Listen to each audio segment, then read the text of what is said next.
بصیرہ بنا لیا. لیکن آپ کو معلوم ہے اب ان کے ساتھ میں جو مریدین تھے, ان کے جو متوسلین تھے, ان کے جو محبین تھے, اور ان کے کھانے کی روز کی عادت کیا تھی, روز کی غذا ان کی کیا تھی. اس زمانے میں گائے پر کوئی پابندی نہیں تھی. تو کتابوں کے اندر آیا ہے کہ پہلے روز کی ایک گائے کاٹی جاتی تھی, روز کی ایک گائے کاٹ کر کے یہ لوگ کھایا کرتے تھے.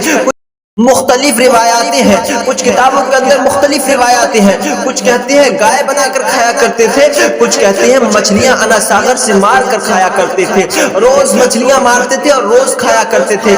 لیکن انہوں نے جب مصطفیٰ کے دین کی تائید کی, انہوں نے مصطفیٰ کے دین کو پھیلانا شروع کیا, انہوں نے قرآن کی بولی کو جب بولنا شروع کیا, انہوں نے نبی کونین صلی اللہ علیہ وسلم کی بولی کو بولنا کیا, انہوں نے وہی بولی جو صدیق اکبر نے بولی تھی, انہوں نے وہی بولی جو عمر فاروق اعظم نے بولی تھی, انہوں نے وہی بولی جو مولا کائنات نے بولی تھی, انہوں نے وہی بولی جو عثمان ذوالنورین نے بولی تھی. مدینے کی دھرتی پر بولے جانے والی بولیاں جب بولنا شروع کی, آپ کہیں گے وہ بولی کون سی ہے؟ میں کہوں گا بولی وہ ہے کہ آپ جو ہے چاہے ہندوستان کے اندر رہتے ہو, آپ چاہے پاکستان کے اندر رہتے ہو, آپ چاہے اڑیسہ و بنگال کے اندر رہتے ہو, آپ جرمنی جاپان کے اندر رہتے ہو, آپ موریشس میں رہتے ہو, آپ کویت میں رہتے ہو, آپ مشرق میں رہتے ہو, آپ سیریا میں رہتے ہو, آپ ملک شام میں رہتے ہو, آپ مصر کے اندر رہتے ہو, آپ بیت المقدس میں رہتے ہو, پوری دنیا کے اندر کہیں بھی رہتے ہوں گے, لیکن آپ کو معلوم ہے پوری دنیا کے اندر الگ الگ بولیاں ہیں, الگ الگ بھاشائیں ہیں. جب انسان ہندوستان کی بولی بولتا ہے تو الگ بولتا ہے, اور جب انسان بنگال کی بولی بولتا ہے تو الگ بولتا ہے, جب انسان جو ہے راجستھان کی بولی بولتا ہے تو الگ بولتا ہے, جب انسان اڑیسہ و بنگال کی بولی بولتا ہے تو الگ بولتا ہے. الگ الگ زبانیں لوگ بولتے ہیں, لیکن آپ کو معلوم ہونا چاہیے جو غریب نواز نے بولی تھی وہ بولی کون سی تھی. آپ کو معلوم ہے پوری دنیا کا کوئی بھی انسان جب نماز کے اندر کھڑا ہوتا ہے تو چاہے بنگالی بولتا ہو, چاہے سریانی بولتا ہو, چاہے عبرانی بولتا ہو, چاہے مراٹھی بولتا ہو, چاہے جو ہے گجراتی بولتا ہو, لیکن کوئی بھی بولی بولنے والا ہو جب نماز کے اندر کھڑا ہوگا تو ہر انسان وہی بولی بولتا ہے جو مصطفیٰ بولتے تھے, ہر انسان وہی بولتا ہے جو مصطفیٰ بولتے تھے. سعودی کی زمین کی بولی عربی زبان میں نماز پڑھتے ہوئے نظر آتا ہے, وہی بولی میرے غریب نواز نے بولی تھی. سعودی کی بولی میرے غریب نواز نے بولی ہے, عربی بھاشا میرے غریب نواز نے استعمال کی ہے.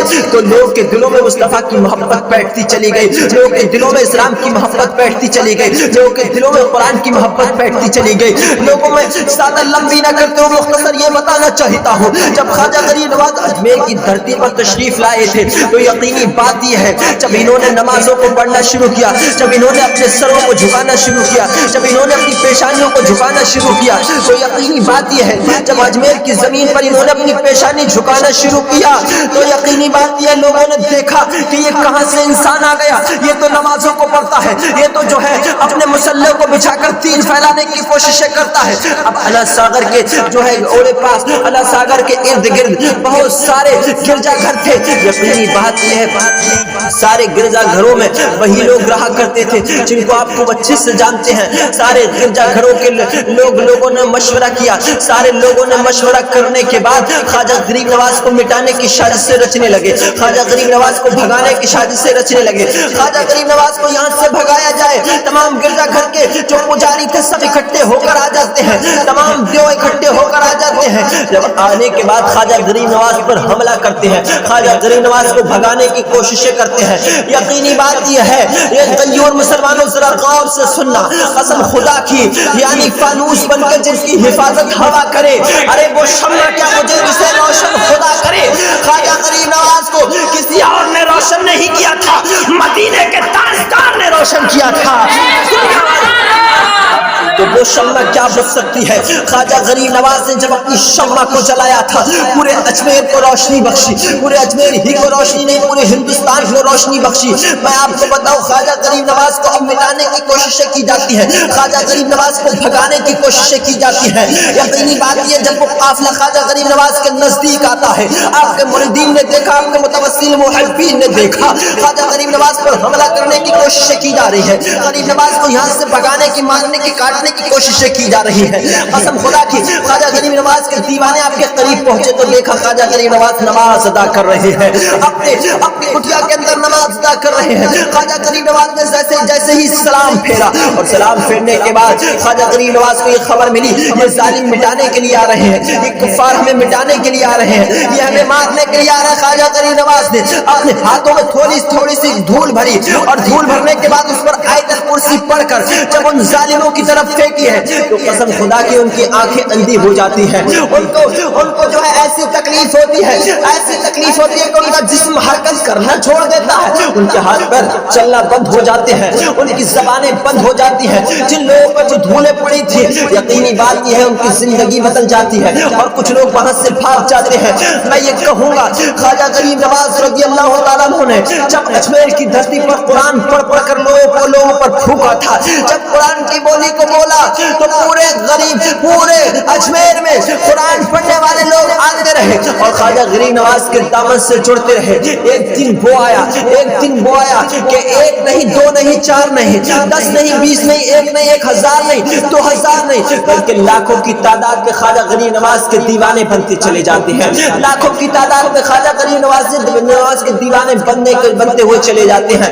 یہ تو وہ دیوانے تھے کہ زمانہ کچھ کہے دیوانے اپنی جان دے دیں گے، زمانہ کچھ کہے دیوانے اپنی جان دے دیں گے، مگر دامن نہ چھوڑیں گے تمہارا یا رسول اللہ۔ سنا ہے آپ ہر عاشق کے گھر تشریف لاتے ہیں، سنا ہے آپ ہر عاشق کے گھر تشریف لاتے ہیں، میرے گھر میں بھی ہو جائے چراغ یا رسول اللہ، میرے گھر میں بھی ہو جائے چراغ یا رسول اللہ۔ وآخر دعوانا الحمدللہ رب العالمین، استغفر اللہ ربی من کل ذنب۔ السلام